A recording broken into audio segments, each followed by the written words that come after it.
Good evening, everybody, and welcome to a separate edition of the Sport and Limerick Soccer Podcast, where we're joined by Larne midfielder J Lynch. Thanks for joining us tonight, J. Hi Adrian, happy to be here. Yeah, obviously you're in celebratory mode in some ways because your club Larne have qualified for European competition. Great achievement for the club, J. Obviously you'll be looking forward now to a tie with Ballatown from Wales, I believe, coming soon. So it'll be a very short pre-season for you, I suppose. Yeah, season finished very well. Obviously we had a couple of avenues that we could have qualified for Europe, and we went down to the wire. Up here there's a playoff position at the end that kind of makes the league a bit more exciting at the end, and you have to go through a semi-final and a final. And luckily we did it. You know, we done it the harder way, but it worked out in the end very well for us. I think we learned a lot about ourselves as a team, and a lot of characters in the team, and I think we finished the season so well on a high now. I think we're all just really looking forward to getting into Europe, especially this type of football and the style that we play at Larne. So yeah, look, we don't really get too much time off. We've 2 weeks, we're back in on Monday, but I think at the start of the season we all would have taken that to get Europe especially. So look, we're happy out now, and look, it's another I suppose it's another goal that we achieved at Larne that we all set at the very start when we came here. Yeah, absolutely. Obviously, there must be a huge buzz around the club as a whole from volunteers, supporters, because obviously, historically, the club in recent years haven't been up at the higher ends of the Northern Irish football pyramid. So there must be huge excitement now. Yeah, look, I don't know if a lot of people down home in Limerick or in the Munster region know a lot about Larne, but look, it happened a couple of years ago when Kenny Bruce got involved, and he grew up in Larne himself, and obviously he's done very well for himself in his own businesses. But he's got involved with Larne now, and we've a very good squad there. And look, we've had to start really from the bottom. We were in the championship when I joined, and obviously we needed to get over a lot of hurdles and a lot of stuff that comes with that on social media, with being involved with Larne and with the club. But look, we're a tight knit group of players. I still think there's about 10 to 12 of us there that started in the championship with the club. So we've grown with the club, and the club has definitely grown. So yeah, look, we started off in the championship when we won that, and obviously last year, just before COVID, obviously we got a taste of the top division up here, and obviously it took us a while to adjust, and then obviously COVID hit. But this year I think we've got to grips with it. We ended up winning the County Antrim Shield early doors, which is like the League Cup down south. We got to the Irish Cup final. We were pushing top four all year, and then obviously towards the end of the season, then we've qualified for Europe through the playoffs, which I think over the long run of the season, I think we deserve to get Europe. Look, we just done it the hard way, but as I said, it'll gain us in the long run with regards to our character and kind of confidence in the team. Yeah, absolutely. Obviously, when we were speaking to you last, I think it was just after you had won the championship title in the north with Larne. You had mentioned obviously that the club, there was a lot of goals there for the club. They wanted to push really high, but also really quickly because they had the facility to do so. That's obviously been achieved some bit so far now, which is obviously great to see, because there's a lot of times where false promises come and you feel like the team might improve and it doesn't necessarily happen all the time. So obviously that's a brilliant for yourselves. Yeah, obviously a lot of League of Ireland fans would have seen that throughout the years of what's happened at certain clubs, and look, it definitely hasn't happened here. Obviously it's a concern when you sign for a team, and it's kind of like you've heard it before, and all of us as players joke about that kind of thing. But to be fair to Kenny and to everyone on the board and the club, they've done everything that they've promised us, and obviously we've had to deliver on the pitch, which comes with its own pressures. But look, we're all really happy to be here. As you said, when we won the championship, we had a lot of goals, and a lot of people thought it might come very soon. But look, Larne is only going one way at the moment, and we're all growing with the club, and we're signing certain players in certain transfer windows as well, and the squad keeps growing and building and getting a lot stronger. Behind the scenes, the stadium is getting redone every couple of months, which is crazy to see, and there's bigger plans. We've a new training ground which is getting done for July this year. So yeah, everything is there for us, and then obviously to top it all off, we've got Europe, which I suppose with a club that's building, that has big aspirations of winning leagues and cups, and I think you need European football to help the club itself, and to show the fan base that the club is going in a certain direction with the players, not just behind the scenes with the background of what the board and what Kenny's doing. I think as players, as a team, we have to grow this club by what we do on the pitch, and I suppose in football you're judged on what you win, and look, we're on the start of this journey with Larne, so hopefully long may it continue. I must admit that I don't keep a very close eye on Northern Irish football. I haven't in years gone by, anyway. But obviously, you had your big clubs, your Linfield and Glentoran, who have been, everyone in south of Ireland would know those two clubs. It almost felt like for a few years that it was like a Rangers and Celtic in Scotland in Northern Ireland. So obviously, a club like Larne coming up. As well, probably trying to disturb the big boys. Is that the next aim? Because I know obviously you finished 14 points behind Linfield in the end this year, but is that the next aim obviously for Larne, is that consistency to challenge right to the end with likes of Linfield? Yeah, of course. You need to be doing really well domestically before you even look at Europe, and obviously we would have liked to have got into Europe automatically. So look, that was a learning curve for us this year. But yeah, look, everyone will have heard of Linfield and Glentoran, and see, I don't know how much people keep an eye down in Limerick or the Munster region, but there's been a lot of investment, if you look into it, in regards with Linfield and with Glentoran, with their new owner as well, and obviously with Kenny himself and with Larne, and then you have the likes of Coleraine and Crusaders, who always seem to do really well. So look, there's been a lot of investment. A lot of players from down south now are kind of being persuaded to come up north. The league is definitely getting very, very strong, and it definitely was this year. So yeah, look, I suppose all we can do at Larne is look after ourselves, and yeah, look, we finished 14 points off Linfield. That's too much of a gap for ourselves. We need to bridge that gap next year, and it'll definitely be an interesting league again next year. Certainly, and one question we keep referring to the fact that maybe the South and North wouldn't know as much about the leagues, the other leagues, as they should. But from your own experience, obviously you've had a wealth of experience for 7-8 years in the Airtricity League. Now you're playing in the North. What's the difference in standard like, Lee? Is it similar, or is there a bit of a gap there? I'd say with the regards the likes of Shamrock Rovers and Dundalk, what they've been doing for years, that's been years of investment, years of building squads. But there probably is a little bit of a gap between the top four down south to the top four up here. Only in the past maybe 2-3 years, a lot of clubs up here would have been part-time. Whereas with what Larne have been doing, Larne have been doing a full-time model for the past 2.5 years now. Glentoran started a full-time model last year, and then Linfield have actually gone totally full-time from the start of pre-season this year. So it's changed a lot, as I said, and look, that comes with obviously having owners or boards that are willing to invest to push on the squads and not leave them fall behind. I think the league is definitely changing up here with regards what they've seen with the likes of Dundalk and Shamrock Rovers have done in Europe over the past couple of years.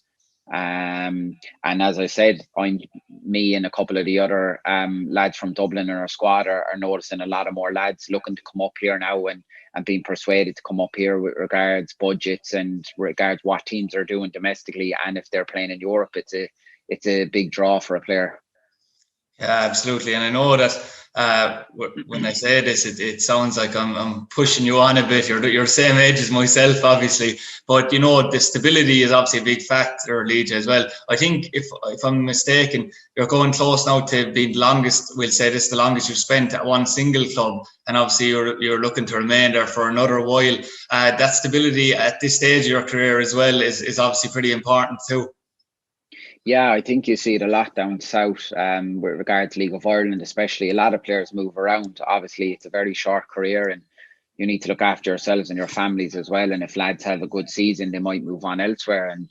And look, it happens a lot down in League of Ireland. It obviously happens up here as well. But when I first signed with Larne, it was a 2.5-year contract, and I really enjoyed my football. I really enjoyed my time here. I'm well looked after. I found no reason why to change that. And obviously, look, I had a couple of interests from clubs to go back down home. to go back down to League of Ireland, or to sign for other teams up here as well. And the club didn't want me to go anywhere, and they made me an offer of a 3-year contract that, you know, I couldn't really turn down, and was more than happy to stay. As I said, I'm really happy here. I'm really enjoying my football, and I think Adrian, once a player has a bit of stability behind him, I think that shows then on the football pitch, because once you know you're well looked after and you're liked at a certain place, you're always going to stay put as long as you're doing the business on the pitch. And look, for me personally, I'm delighted to be a part of what we're doing at Larne. You know, as I keep saying, we keep adding players to the group every transfer window, and it makes you up your game. And I think this season I've had my most enjoyable and really successful year in a long while, and I think that's because of everything what we've done and learn, and the competition for places and everything like that brings out the best in players. Certainly an exciting time for the football club. Just to go through briefly, I suppose, your own history with your ex-hometown club in Limerick FC, Leach. I was speaking to Tony Whitehead a few weeks ago, and we talked about the 2015 season, which I suppose is kind of an ill-fated one now. But you came in, I remember, in July of that season. The club hadn't won a game in 21 matches. Bit of a roller coaster ending to the season. Obviously ended in heartbreak with relegation in Finn Park later on, which was very, very disappointing. But when you look back now, I suppose, what are your main thoughts on it? It was an absolute roller coaster for supporters and players that year. Yeah, crazy. I had just come back from Scotland with Hamilton, and obviously could have gone to, I think it was Cork at the time, who were flying. And look, I spoke with Pat and with Martin, and knew most of the boys in the team. And obviously I did a very successful spell just before I went to Scotland with Limerick. So, and obviously with my hometown club as well. You know, I've always loved playing for Limerick and always will. But yeah, that was a mad situation to come into. You know, the boys were very low on confidence at the time. You know, half a year without winning a game, or half a season without winning the game is mad to think now.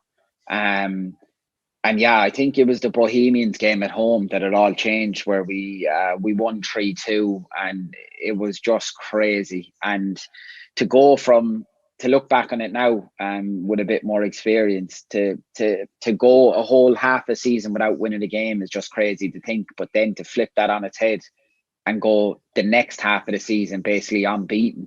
I think we looked at it before the last game of the season, and bar Dundalk, we had the second best record from the mid-season break, which is crazy to think. And then obviously you're on a high that way, and then obviously to lose in the playoff. Look, as a player, to get relegated, it's very hard. But the one thing I actually really liked about that year was a lot of the boys stayed. A lot of us could have gone to other Premier Division clubs, and a lot of boys stayed. I think we got together a couple of days after, and we had a bit of unfinished business there. And look, we all know the budget we had in the first division, but we still had to go out. We had to do that to get promoted, and to get the club back up to where it definitely does belong. So look, I suppose a lot of stuff was learned from that year. There was a lot of negatives, but a lot of positives in the long run. And look, it brought us together. It's a great bunch of lads there, and we all kind of still keep in contact after what we did that year. Yeah, obviously you mentioned there the fact that you all stayed together and won the first division the year after. It was actually at a canter, Leach. I almost went unbeaten. You look at it, and it was, you know, there was some games I remember, you know, there was 7-1 wins, 7-0 wins over Waterford, Shelbourne, and the likes. I suppose a lot of people at the time thought it was a cakewalk. Was it too easy? Did you enjoy the year as much as you should have, or was it a case of we just need to get promoted? And it seemed a bit like the team just had to get promoted, and it was like business as usual. But was it enjoyable in the first division that season? Yeah, no, definitely it was enjoyable. Obviously, we played some great football under Martin that year as well. And look, it was what it was. We got relegated with the club. Obviously, if you look at it from a stats position, if we didn't lose a lot of those games that first half of the year, we wouldn't have got relegated. So a lot of boys wanted to rectify that and correct it. So look, we had to go out and we had to do the job every single week. We had to make sure that we got automatic promotion, and we done it, I think, in style that year. Look, obviously we done it the way we did. People will say it was a cakewalk. or whatever. But look, we were the ones that had to go out and do the business every single week.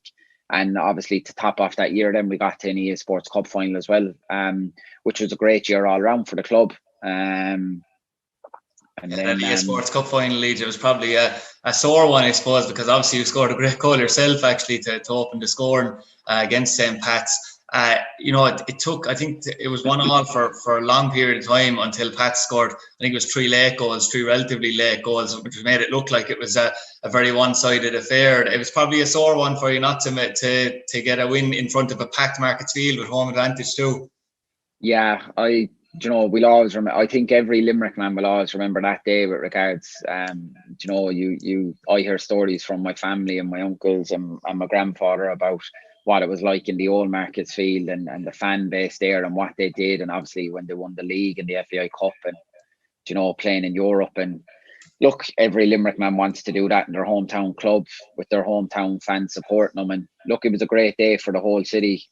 Look, it didn't go our way, but I think it showed for the future what can happen if a team is successful on the pitch, that the crowd will come, and there is support there for the city, and obviously a big sporting culture city.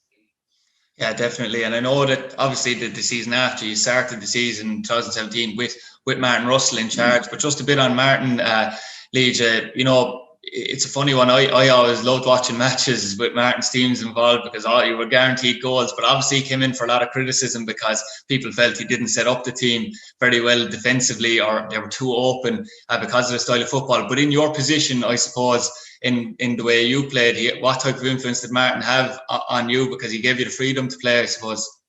Yeah, that's it. I think he just gave those attacking players the freedom to do it. And obviously, as I suppose a back four, they want to be nice and tight and compact, and like he wanted them to start their attacks, building from the back. And it's definitely my look on football is definitely that way as well. Look, we do it at Larne as well. The Larne fans are the exact same. Sometimes it can look very, very good from minute 1 to 90, and other times it can look very, very dodgy if the other team are on a full press. So but as players, I suppose it's what you're after. You kind of want that free flowing style of football, and we definitely got that under Martin.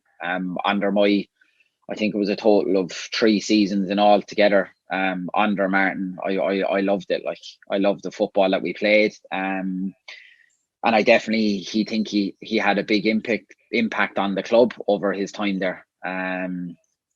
But yeah, look, it didn't go our way in the cup final, but I think everyone can all see that whole year was very successful for the club. Yeah, definitely so. And into the 2017 season, when you were in the Premier, obviously you had, we'll say, one full managerial change, but Willie Boland was there for a while in a caretaker capacity too before Neil MacDonald came in. There was a lot of furore and excitement when Neil MacDonald came in, probably because of the link as much so with Sam Allardyce. And then that was a bit of a Limerick link as well with that. I suppose that was a difference for you, though, wasn't it, in terms of the managerial style? Because it did seem like Neil MacDonald was more, if you want to put it that way, negative in terms of attacking in comparison to Martin Russell. What was your experience under Neil MacDonald for that few months period?